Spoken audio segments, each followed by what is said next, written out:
የጊዜ ሀብትነትን እንዴት እንረዳዋለን? ስለ ጊዜ ሀብትነት ሻለቃ ዶክተር ኃይሌ ገብረስላሴ ብዙ ጊዜ ደጋግሞ ለህብረተሰቡ ለመግለጽ ይሞክራል። እስኪ እኔስ እንዴት ልገልጸው እችላለሁ? በምሳሌ ነው የምጀምረው። ሁለት አርሶ አደሮች አቶ ከበደ እና አቶ አበበ እኩል 1 ሄክታር ነገ ጀምረው እንዲያጭዱ ትዕዛዝ ተሰጣቸው። ዛሬ አቶ ከበደ በእሳት እየአሞቁ አንድ ቢላዋ እንደምንም ማጭድ ሰርተው አደሩ። አቶ አበበ ደግሞ ነገ ያለው ስራ ከባድ ስለሆነ ሲዝናኑና እረፍት አድርገው አደሩ። አሁን ማን ቀድሞ ይጨርሳል? ይሄ ምንም ጥርጣሬ የለውም አቶ ከበደ መሆናቸው። ምክንያቱም ቴክኖሎጂ ተጠቀሙ ማለት ነው።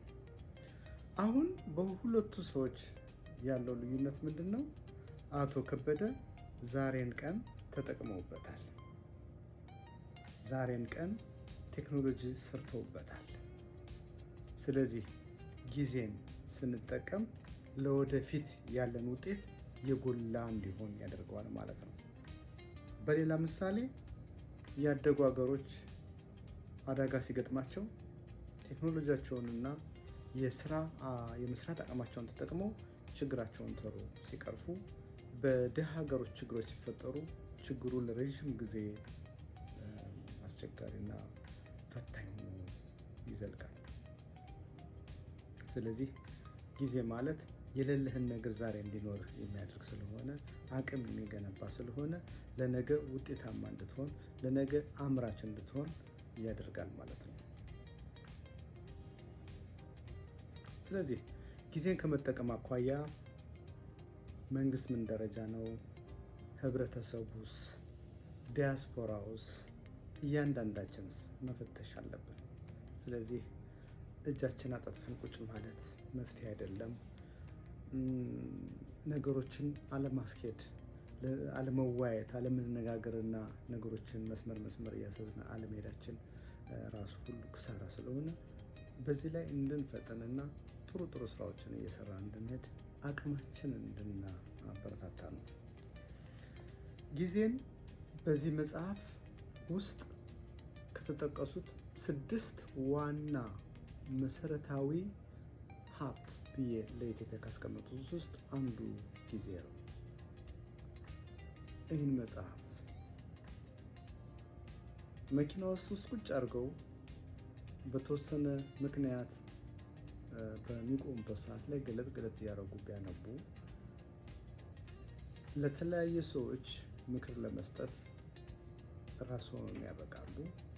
እንዲሁም ደግሞ ይህን መጽሐፍ አገር ቤት በሄዱ ጊዜ ለወረዳ ባለሙያዎች በስጦታ መልክ ቢሰጡ ከምንም በላይ ትልቅ ስጦታ መሆኑን እንዳነበቡት ይረዱታል። ምክንያቱም እዚህ ውስጥ በርካታ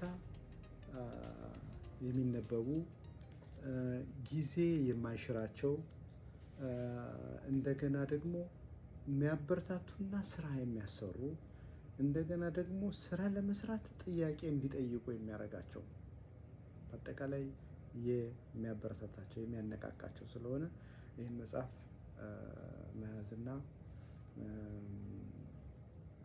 መጠቀም እንዲሁም ደግሞ ሌሎች እንዲጠቀሙበት ማብቃት በጋራ ለውጤት እንድንበቃ ስለሚያግዘን ትኩረት እንዲሰጡት እጠይቃለሁ። ሌላው እንግዲህ በሌላ ጊዜ ደግሞ ስለዚህ መጽሐፍ ልጠቅስ እችላለሁ።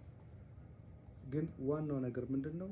እንደ ፖለቲካ መጽሐፍ በግርግር በወቅታዊ ሁኔታ የሚያልፍበት አይደለም።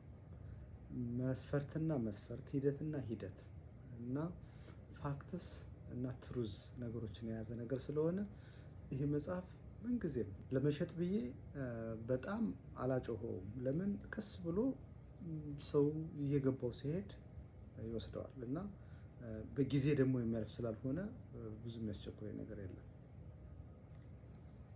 አመሰግናለሁ።